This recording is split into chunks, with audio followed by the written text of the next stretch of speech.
अस्सलाम वालेकुम नाज़रीन, मैं मोहम्मद असलम हुसैन सियासत की खबरों में आप सबका इस्तकबाल करता हूँ। मरकजी हुकूमत के ऑपरेशन कावेरी के तहत जारी वतन वापसी की कोशिशों को मजीद फ़रोग़ देने के लिए हिंदुस्तानी कैरियर इंडिगो मिशन में शामिल हुआ है और 231 फंसे हुए हिंदुस्तानियों के साथ आज जिद्दा से रवाना हुआ। इंडिगो ने ऑपरेशन कावेरी में शमूलियत अख्तियार कर ली है। जिद्दा से नई दिल्ली परवाज में 231 हिंदुस्तानी इस 5वें आउटबाउंड परवाज के साथ तकरीबन 1600 हिंदुस्तान के लिए पहुंच गए हैं। खुशगवार सफर मिशन जारी है। वजीर मुमलिकत बराए उमूर खारजा वी मुरलीधरन ने हफ्ते की सुबह ट्वीट करते हुए ये बात कही। इस खबरनामे को MS एजुकेशन की जानिब से स्पॉन्सर किया जा रहा है। It's become very important, vital, like the school to inculcate these habits, like how to respect elders, everything, and like whatever our sunnah, hadith, everything. So that's the reason, I've took the admission of my kids into the schools. Alhamdulillah, I'm very happy. Please click the following link in description for more details. Uttar Pradesh police ने कानपुर के बाद अलीगढ़ के मुख्तलिफ police स्टेशनों में जुम्मतुल विदा और ईद उल फितर के दिन सड़कों पर नमाज पढ़ने पर सैकड़ों अफराद के खिलाफ मुकदमात दर्ज किए हैं। अलीगढ़ में जुम्मतुल विदा की नमाज और ईद उल फितर के दिन सड़क पर नमाज पढ़ने पर नामालूम अफराद के खिलाफ 2 मुख्तलिफ पुलिस स्टेशनों में 2 मुकदमात दर्ज किए गए। अलीगढ़ के कोतवाली नगर और दहली गेट पुलिस स्टेशनों में दर्ज मुकदमात से मुतालिक मामले की पुलिस तहकीकात कर रही है। अलीगढ़ के सुपरिटेंडेंट पुलिस ने कहा कि ज़िले इंतजामिया और पुलिस की तरफ से अलीगढ़ में वसी इंतजाम किए गए थे। मजहबी रहनुमाओं और अमन कमेटी के नुमाइंदों के साथ मीटिंगें की गई कि सड़कों पर नमाज ना पढ़ी जाए। ताहम चंद नामालूम अफराद ने जुम्मतुल विदा की नमाज और ईद पर ममनुआ अहकामात की खिलाफ वर्जी की। पुलिस और इंतजामिया की जानिब से इन्हें ऐसा ना करने पर आमादा करने के बावजूद नमाज के लिए सड़क पर बैठ गए। इनके खिलाफ केस दर्ज किया गया है और तहकीकात की जा रही है। सुप्रीम कोर्ट ने हुकूमत उत्तर प्रदेश से सवाल किया कि साबिक रुकन पार्लियामेंट अतीक अहमद और इनके भाई अशरफ को प्रयागराज में पुलिस तहवील में मेडिकल चेकअप के लिए हॉस्पिटल ले जाए जाने के दौरान मीडिया के सामने परेड क्यों कराया गया। अदालत उज़्मा ने जो अहमद और इनके भाई अशरफ की हलाकत की आज़ादाना तहकीकात के लिए एडवोकेट विशाल तिवारी की दरख्वास्त की समाअत कर रही थी, जिन्होंने हुकूमत उत्तर प्रदेश से यह भी सवाल किया कि कातिलों को इस बात का पता किस तरह चला कि इन दोनों को हॉस्पिटल ले जाया जा रहा है। जस्टिस S रविंदर भट्ट और जस्टिस दीपांकर दत्ता ने सीनियर एडवोकेट मुकुल रोहतगी से जो हुकूमत उत्तर प्रदेश की तरफ से पेश हुए थे सवाल किया कि आखिर इन्हें किस तरह से इस बात का पता चला। हमने इसे टीवी पर देखा है। इन्हें हॉस्पिटल के दाखिला गेट से ही एम्बुलेंस में क्यों नहीं ले जाया गया, इनकी परेड क्यों कराई गई। अदालत ने हुकूमत उत्तर प्रदेश को हिदायत दी कि वो इस वाक़े के बाद किए गए इक़दामात पर मौक़िफ़ रिपोर्ट दाखिल करें। बेंच ने अपने हुक्म में कहा है कि एक जामा हलफनामा दाखिल किया जाए जिसमें अमवात की तहकीकात के लिए किए गए इक़दामात के बारे में बताया जाए। सुप्रीम कोर्ट ने अपने 2022 के हुक्म के दायरे को 3 रियासतों से आगे बढ़ाते हुए तमाम रियासतों और मरकजी ज़ेर इंतज़ाम इलाकों को हिदायत दी है कि नफरत अंगेज़ तकारीर करने वालों के खिलाफ केसेस दर्ज किए जाएं, चाहे कोई शिकायत ना की गई हो। जस्टिस KM जोसेफ और जस्टिस BV नागरत्ना पर मुश्तमिल बेंच ने नफरत अंगेज़ तकारीर को एक संगीन जुर्म करार दिया जो मुल्क के सेकुलर ताने बाने को मुतासिर कर सकती है। बेंच ने कहा कि इसके 21 अक्टूबर 2022 के हुक्म को मजहब से कतई नज़र लागू किया जाएगा और मुतनबा किया कि मुकदमात के इंदराज में किसी भी ताख़ीर को तहक़ीर अदालत तस्वुर किया जाएगा। महाराष्ट्र के शहर लातूर में गौ रक्षकों ने एक शर्मनाक दहशतगर्दी का मुजाहरा पेश करते हुए मोहम्मद आसिफ नामी शख्स को गौकशी के इल्ज़ाम में गाय के सामने सर झुकाने पर मजबूर किया और फिर इसकी वीडियो बनाकर इसे वायरल कर दिया। इत्तलात के मुताबिक 23 अप्रैल को आसिफ कुरैशी ने 18 मवेशियों को ख़रीदा था और इन्हें ओसा मार्केट में बेचने के लिए ले जा रहा था। ये मवेशी बैल बताए गए हैं।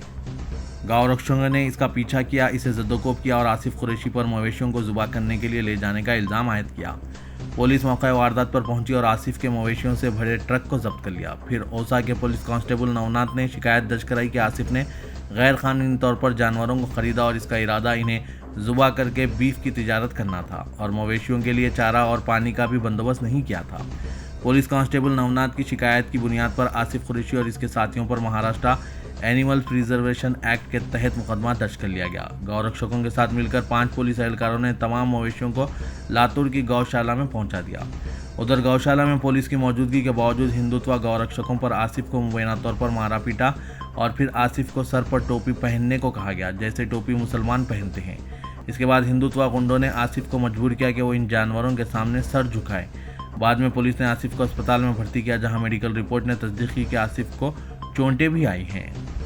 हिंदुत्व दहशतगर्दों के जरिए इसे मजबूर किया गया कि वो इन जानवरों को सजदा करे या इनके सामने सर झुकाए, जिसकी हिंदू समाज पूजा करता है। और इन जानवरों के सामने सर झुकाने पर मजबूर करने से पहले इसे पूरा मुसलमान दिखाई देने के लिए टोपी भी पहनाया गया।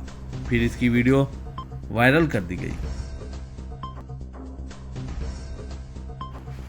महाराष्ट्र में एनसीपी के सीनियर लीडर अजीत पवार के ताल्लुक से इन दिनों ये खबर गर्म है कि वो जल्द ही अपने चचा शरद पवार की पार्टी छोड़कर बीजेपी से हाथ मिलाएंगे। हालांकि अजीत पवार ने इस बात की तरदीद की है, लेकिन उन्होंने एक प्रोग्राम के दौरान यह दावा भी किया है कि वो आज भी वज़ीर-ए-आला बन सकते हैं। इसके बाद से सियासी हलकों में बेचैनी पैदा हो गई है, जबकि एनसीपी के कारकुनान अजीत पवार को बतौर वज़ीर-ए-आला प्रोजेक्ट करने में मसरूफ हैं। गुज़िश्ता चंद दिनों में कई इलाकों में अजीत पवार की तस्वीरों वाले बैनर और पोस्टर्स लगाए गए हैं, जिनमें इन्हें मुस्तकबिल का वज़ीर-ए-आला बताया गया है। गुज़िश्ता रोज़ मुंबई के चंपुर इलाके में अजीत पवार के बैनर्स लगाए गए हैं, जिनमें इनके नाम के साथ मुस्तकबिल का वज़ीर-ए-आला लिखा गया है।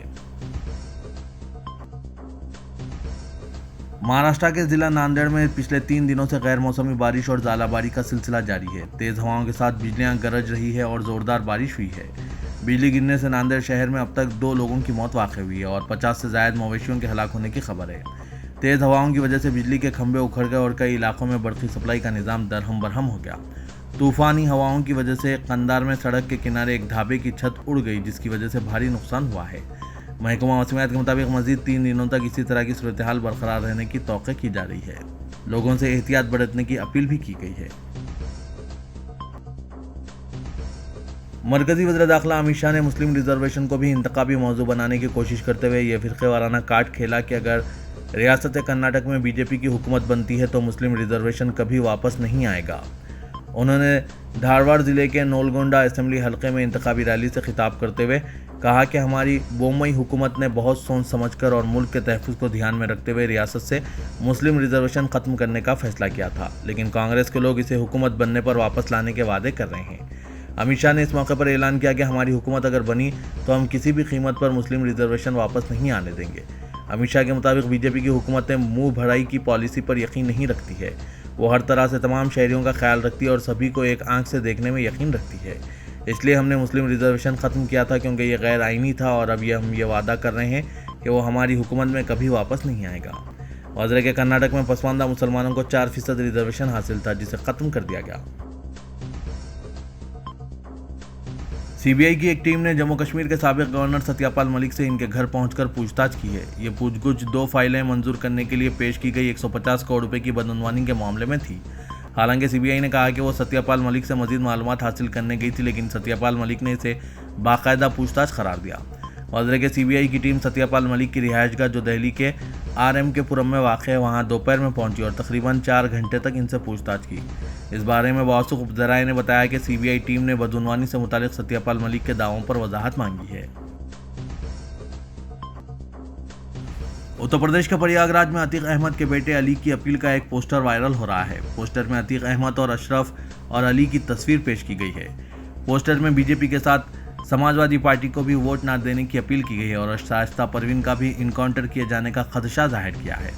खत में कहा गया है कि पुलिस पहले ही मेरे भाई वालिद और चचा को इनकाउंटर में मार चुकी है और अब वो मुझे मारने की कोशिश कर रही है। अतीक अहमद के बेटे अली अहमद के नाम से वायरल हो रहे खत में बल्दियाती इंतखाबात में बीजेपी और SP दोनों को ही तनकीद का निशाना बनाया गया। पोस्टर के जरिए मुसलमानों से मुत्तहिद होने और समाजवादी पार्टी और बीजेपी के उम्मीदवार को वोट न देने की अपील की गई।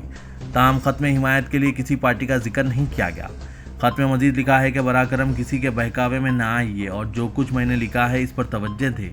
अतीक अहमद का बेटा आपका ताउन चाहता है।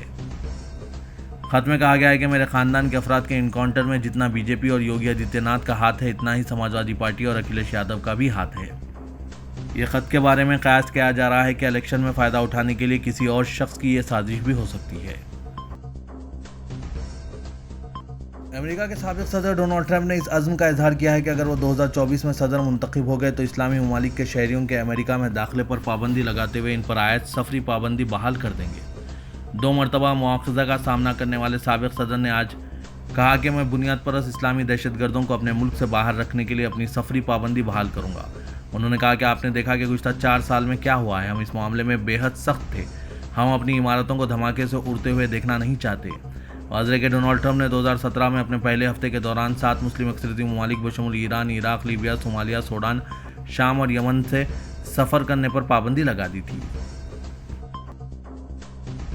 हज 2023 के लिए मुल्क के 22 मुकामात से आज़मीन की रवानगी के प्रोग्राम को खतियत दे दी गई है। मरकजी हुकूमत ने जारिया साल 22 इमिग्रेशन पॉइंट्स की निशानदेही की, जहां से आज़मीन हज की रवानगी और वापसी अमल में आएगी। हैदराबाद इमिग्रेशन पॉइंट के आज़मीन की रवानगी का 7 जून को आगाज़ होगा और 22 जून तक काफिलों की रवानगी जारी रहेगी। हैदराबाद से आज़मीन के काफिले जिद्दा रवाना होंगे। हुज्जाज इकराम की वापसी का 13 जुलाई से आगाज़ होगा और आखिरी काफिला 2 अगस्त को मदीना मुनव्वरा से हैदराबाद पहुंचेगा।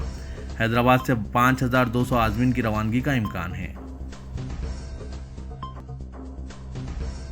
तेलंगाना के वज़ीर दाखिला मोहम्मद महमूद अली ने कहा कि सेक्रेटरीट में ज़ेर तामीर दोनों मसाजिद के काम अंदरून 3 माह मुकम्मिल हो जाएंगे, जिसके बाद मसाजिद का इफ्तिताह अमल में आएगा। वज़ीर दाखिला ने आज सेक्रेटरीट पहुंचकर दोनों मसाजिद के तामीरी कामों का जायजा लिया। उन्होंने तामीरी काम के गुत्तेदार मोहित खान से तफसीलात हासिल की। वज़ीर दाखिला ने कहा कि मस्जिद दफातिर मोतमदी और मस्जिद हाशमी काफ़ी खूबसूरत तैयार की जा रही है। महमूद अली को बताया गया कि गुंबदों के डिज़ाइन की तब्दीली के बाद ज़ायद वक्त लग रहा है। तुर्क मॉडल के गुंबद तैयार किए जा रहे हैं। दोनों मसाजिद के गुंबद खूबसूरत और पायदार हैं। गुत्तेदार ने कहा कि अंदरून काम 90% मुकम्मिल कर लिया गया और मुकम्मिल कामों की तकमील के लिए 6 माह दरकार है। महमूद अली ने आजलाना तकमील की हिदायत दी। गोशा महल के रुकन राजा सिंह की मुअत्तली खत्म करने में बीजेपी हाईकमान ने ताहाल कोई फैसला नहीं किया है। ऐसे में हाईकमान से मायूस राजा सिंह सियासी मुस्तकबिल के लिए दीगर इम्कानात तलाश कर रहे हैं। बताया जा रहा है कि वो तेलुगु देशम में शमूलियत की तैयारी कर रहे हैं ताकि आइंदा असेंबली इंतखाबात में तेलुगु देशम के टिकट पर मुकाबला किया जा सके। इश्तिहार अंगेज बयानात पर बीजेपी हाईकमान ने इन्हें पार्टी से मुअत्तल कर दिया था। मुअत्तली को 6 माह होने के बावजूद हाईकमान से कोई राहत नहीं मिली। हालांकि इन्हें तयक़ुन दिया गया था कि बहुत जल्द मुअत्तली खत्म कर दी जाएगी। बीजेपी से मायूस होकर राजा सिंह तेलुगु देशम में शमूलियत पर गौर कर रहे हैं।